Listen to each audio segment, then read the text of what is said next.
Hello friend, study with BS classes में स्वागत है।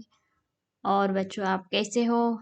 आशा करती हूँ कि आप सब ठीक हो और अपना होमवर्क कंप्लीट करते जाए। आज पढ़ेंगे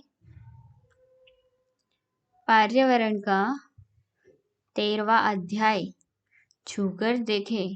तो क्या कह रहा है? छूकर देखे या कुछ खेल है तो उसमें छूकर दिखाना है। ठीक है, तो चलते हैं आगे। मैं स्कूल से लौट रही थी। घर पर दो लोगों को अपनी बात सबसे पहले बताना चाहती थी। वे मेरी बातों से सबसे ज़्यादा खुश होते हैं। क्या कह रही थी कि मैं स्कूल से लौट रही थी तो अपने घर वालों को मैं कुछ बात बताना चाहती थी और वो मेरी बातें सुन के बहुत खुश हो जाते थे। पहली तो मेरी नानी, वे उत्सुक रहती है मेरी बातें सुनने को। वो मेरे स्कूल से लौटने का इंतज़ार करती है। उनकी उम्र कुछ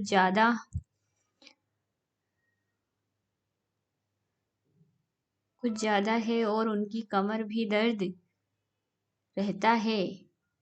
नानी ऊंचा सुनती और दिखता भी कम है। रोज सुबह पापा उनको अखबार जोर जोर से पढ़कर सुनाते हैं। नानी अपना बाकी सारा काम खुद करती है। उनकी कोई मदद करे तो वो परेशान हो जाती है। दिखता है कम पर सब्जी काटने का बहुत क्या है शौक है। कहती है आजकल के बच्चों को सब्जी भी काटनी नहीं आती, मोटा मोटा और टेढ़ा मेढ़ा काट कर रख देते हैं। क्या कह रही है कि मेरी नानी बहुत उम्र की है और उनको दिखाई भी कम देता है। और वो मेरे पापा जब अखबार पढ़ते हैं तो जोर जोर से पढ़ते हैं और मेरी नानी भी सुनती है। और वो अपना काम तो खुद ही करना जानती है। कोई करे तो वो परेशान हो जाती है, गुस्सा हो जाती है। ठीक है। दूसरे हैं मेरे रवि भैया। रवि भैया हमारे घर में ही रहते हैं और उन्हें रवि भैया कहती हूँ और वे मेरे पापा मम्मी को कहते हैं भैया भाभी। हमारा क्या रिश्ता है मैं नहीं जानती। वे मेरे प्यारे भैया, वे मेरे सवालों का उत्तर देने के लिए हमेशा तैयार रहते हैं। कभी नहीं कहा, बाद में बताऊंगा। रवि भैया कॉलेज में पढ़ते हैं। इसमें पढ़ते हैं रवि भैया कॉलेज में पढ़ते हैं।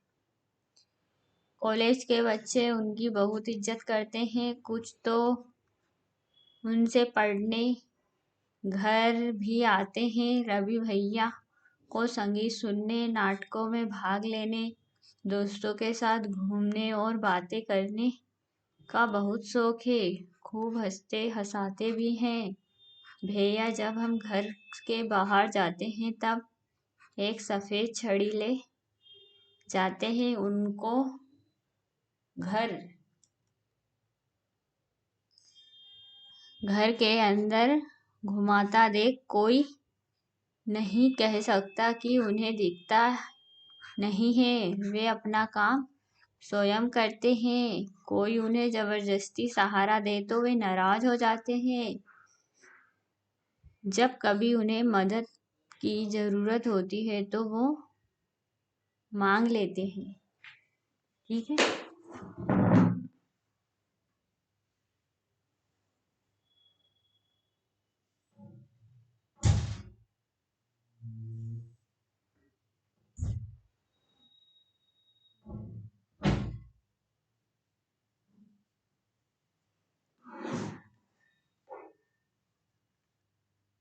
कुछ बच्चे रवि भैया के कॉलेज की किताबें ले जाते हैं और कुछ दिन बाद किताबों के साथ उन्हें टेप दे जाते हैं।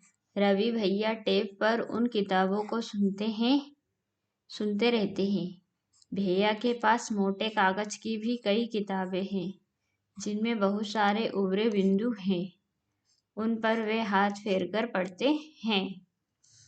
भैया को छेड़ने के लिए मैं कभी कभी उनकी छड़ी की जगह बदल देती हूँ। वे परेशान हो जाते हैं पर नाराज नहीं।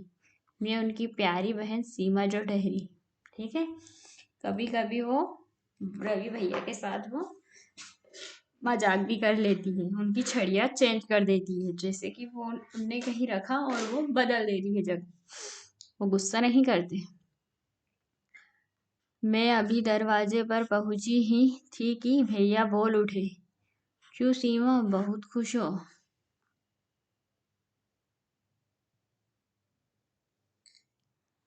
फिर क्या कह रही? भैया मुझे ही नहीं, घर के सभी लोगों को उनकी आहट से पहचान लेते हैं। अक्सर यहाँ भी भाप लेते हैं कि मैं खुश हूँ या उदास। भैया आखिर मैं फुटबॉल टीम में शामिल हो ही गई हूँ। मेरे भैया को अपनी खबर सुनाई। भैया मेरी पीठ थपथपाकर बोले, आज से तुम ही हो मेरी फुटबॉल की उस्ताद। ठीक है। अब क्या है, सीमा के पापा उनकी नानी को अखबार जोर जोर से पढ़कर सुनाते थे। तुम बड़ी उम्र वाले लोगों की कैसे मदद करते हो?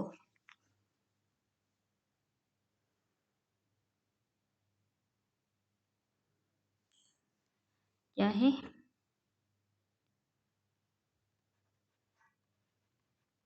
मुझे जब मुझे जब भी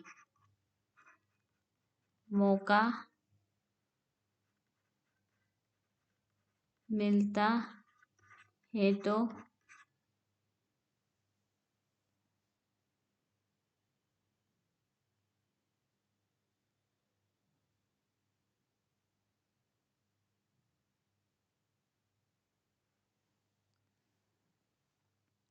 जब भी मौका मिलता है तो मैं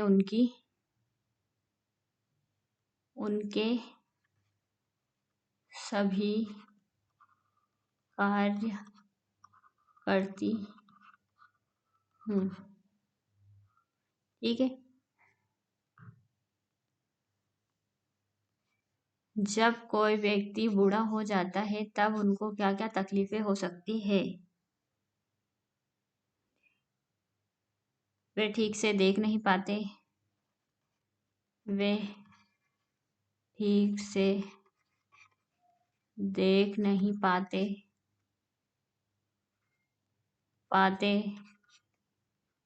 और वे ज़्यादातर चीज़ें खा नहीं पाते। वे ठीक से सुन नहीं पाते। ठीक से सुन नहीं पाते आदि बहुत सारी है, पर इतनी ही जगह है। ठीक है। अब क्या है, रवि भैया बिना देखे कई सारी बातें कैसे जान लेते थे? तो रवि भैया सुनकर बातें जान लेते थे।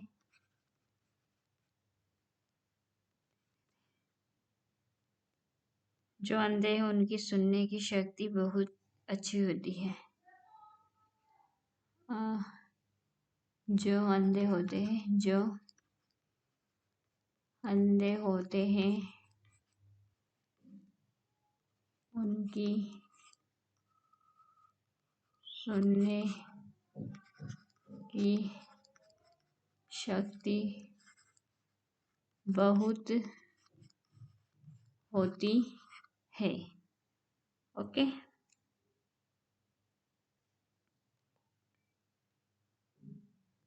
क्या तुम्हें कभी छड़ी की जरूरत पड़ी?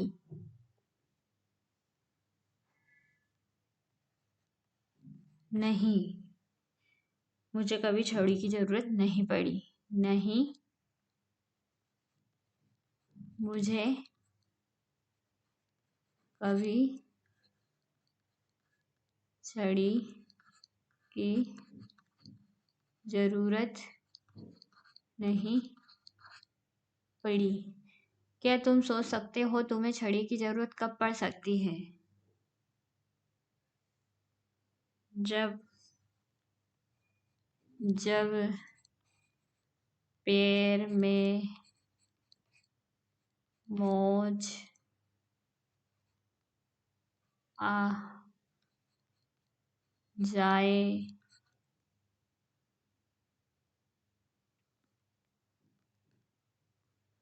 आ जाए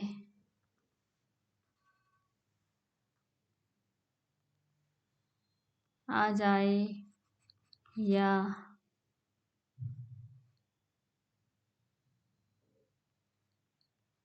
हड्डी टूट जाए तब छड़ी की जरूरत पड़ती है। तब छड़ी की जरूरत पड़ती है। हम उन हम उन लोगों की मदद कैसे कर सकते हैं जिन्हें दिखता नहीं है।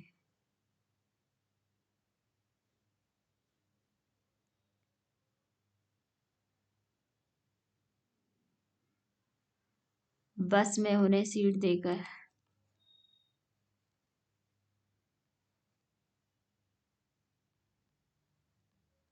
बस में उन्हें सीट देके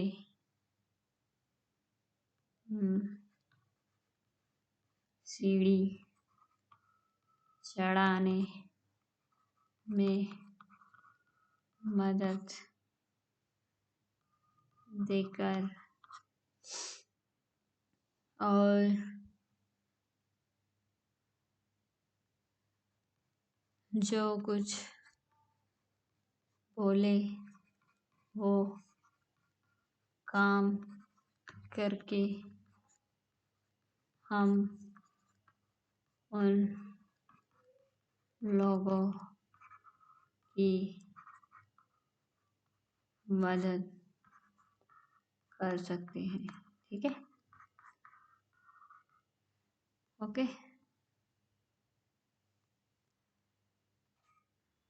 क्या तुम्हें परिवार में कोई ऐसा सदस्य है जो देख बोल या सुन नहीं सकता? क्या तुम किसी ऐसे व्यक्ति को जानते हो? इनके कान में लोग कैसे मदद करते हैं?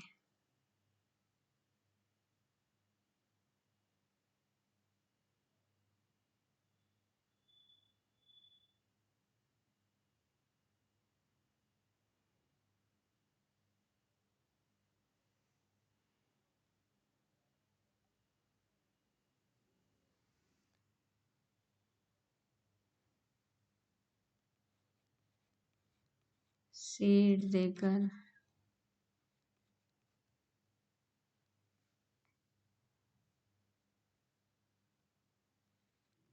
उनके लिए समाचार पढ़कर,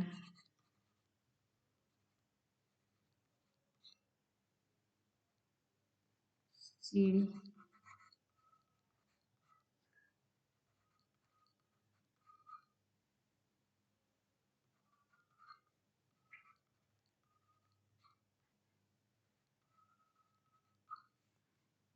तुमने कहानी में पढ़ा कि रवि भैया देख नहीं सकते लेकिन वे अपने सारे काम खुद ही करते हैं। वे अलग अलग तरह की किताबें पढ़ते हैं। वे कैसे अपना काम करते होंगे, यह समझने के लिए पहले आंखें बंद करके पहचाने का खेल खेलो।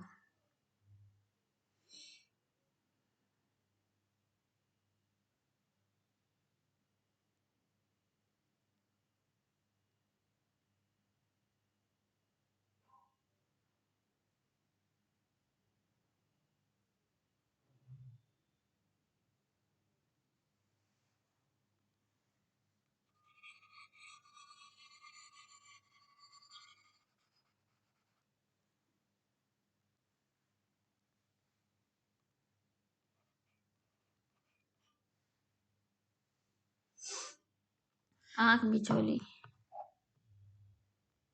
क्या है?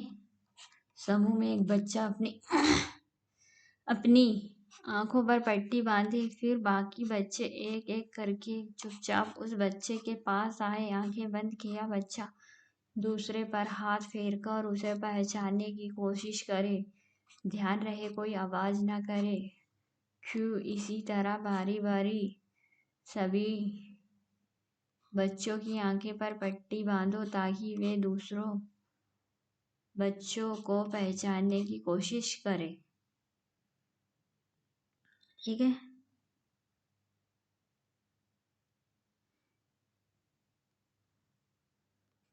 क्योंकि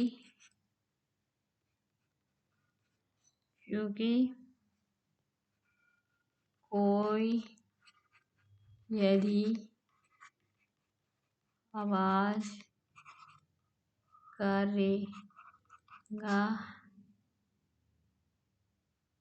तो पट्टी बांधा हुआ बच्चा उसकी आवाज से उसे पहचान सकता है। तो पट्टी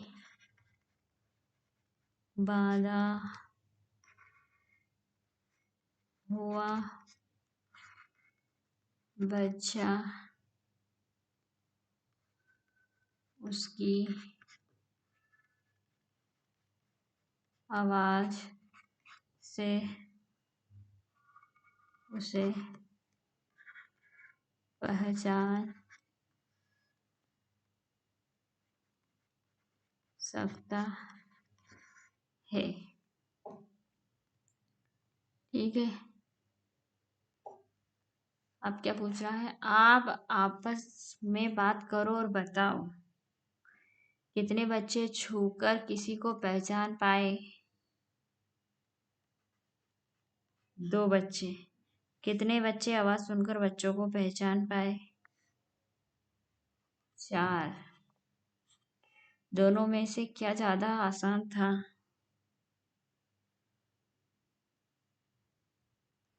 आवाज सुनकर।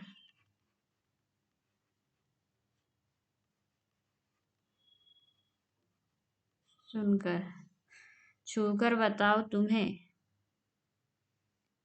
मुंह में कितने दांत है? कक्षा में किन बच्चों के सबसे ज्यादा दांत है? तो सबसे ज्यादा दांत है 36। क्या क्या चीजें तुम केवल छूकर जान सकते हो? कपड़े, ग्लास,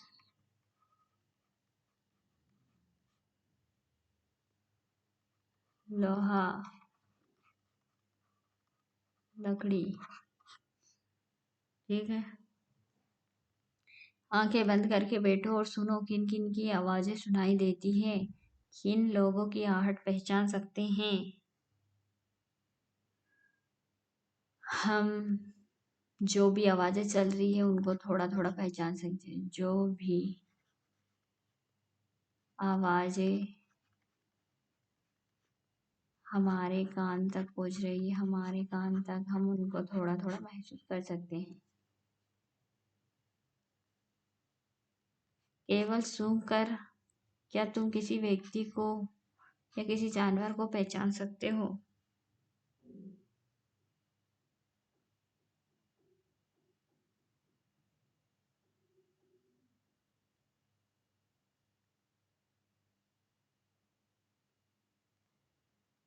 नहीं। जब लोग देख नहीं सकते उनके पढ़ने का एक खास तरीका है जिसे ब्रेल कहते हैं। ब्रेल एक मोटे कागज पर एक नुकीले औजार से बिंदु बनाकर लिखा जाता है। ब्रेल कागज पर हाथ फेर कर पढ़ा जाता है कि उस पर क्या लिखा है। आओ अब हम यहाँ देखते हैं कि बिना देखे किसी आकार को पहचानना मुश्किल है या आसान। एक रेंगमाल की शीट लो, उस पर मोटे ऊन या सूतली को दबाकर किसी चीज का आकार बनाओ। अपने दोस्त को कहो कि वह आंखें बंद करके हाथ फेरकर बताए कि तुमने क्या आकार बनाया है। ठीक है। अपने दोस्त से इसी तरह की रैंक शीट पर कोई आकार बनाने को कहो। क्या यहाँ उनके लिए पहचानना आसान था या मुश्किल? आसान था। अब तुम करके देखो कि क्या तुम हाथ फेर कर आकार पहचान सके। एक मोटे कागज का टुकड़ा लो, उस पर एक प्रकार का कील की नोक से कोई खास आकार बनाते हुए थोड़ी थोड़ी दूरी पर छेद कर दो। तुम देखोगे कि कागज एक तरह से उभरा। और अब अपने दोस्त से कहो कि वहां आंखें बंद करके तुम्हें कागज पर हाथ फेरे और बताए कि तुमने क्या बताया है। ना कि मुश्किल यहाँ बताना। सोचो कि लोग देखे बगैर कैसे इतना पढ़ लेते हैं। उनको उनकी कक्षा अलग होती है। उनकी कक्षा अलग होती है जहाँ उन्हें पढ़ाया जाता है। जहाँ उन्हें पढ़ाया जाता है। ठीक है। आओ ब्रेल के बारे में जाने। तुमने देखा कि रवि भैया एक खास तरह की किताबें ही पढ़ सकते थे। ये किताबें केवल कैसे बनी, इनके बारे में सबसे पहले किसने सोचा होगा। आओ इस ब्रेल के बारे में कुछ बातें जाने। जैसे कि ये है BCDE, तो इनको उस तरीके से ही सिखाया जाता है। लुई ब्रेल फ्रांस के रहने वाला था। जब वह 3 साल का था तब एक दिन अपने पिता के औजार से खेल रहा था। अचानक एक नुकीले औजार से उसकी आंखों में चोट लग गई और आंखें खराब हो गई। उसे आंखों से देखना बिल्कुल बंद हो गया। उसकी पढ़ने में बहुत रुचि थी। उसने हार नहीं मानी। वह पढ़ने के लिए तरह तरह की तरकीबें सोचता रहता था। आखिर उसने ढूंढ ही लिया एक तरीका छूकर पढ़ने का। यह बाद में ब्रेल लिपि के नाम से जानी जाने लगी। इस तरह की लिपि में मोटे कागज पर उभरे हुए बिंदु बने होते हैं। उभरे होने के कारण इन्हें छूकर पढ़ा जा सकता है और लिपि 6 बिंदुओं का आधारित होती है। आजकल ब्रेल नए परिवर्तन हुए हैं जिससे इसे पढ़ना लिखना और भी आसान हो गया। ब्रेल लिपि अब कंप्यूटर के द्वारा भी लिखी जा सकती है। तो बच्चों, आज अपन ने क्या क्या पढ़ा। एक अंधे भैया के बारे में पढ़ा, और जिनको आप जानते हो उन्हें भी बताइएगा कि आप भी पढ़ सकते हो, आप भी आगे बढ़ सकते हो। इसी आशा के साथ आज का पाठ समाप्त करते हैं। मिलते हैं नेक्स्ट वीडियो में, और इसको आप चैप्टर को कंप्लीट कर लीजिए और नेक्स्ट वीडियो का आपको मिल जाएगी और इसकी PDF भी मिल जाएगी। ओके, जब तक के लिए धन्यवाद। मिलते हैं नेक्स्ट वीडियो में, और अपना कंप्लीट कर लीजिए।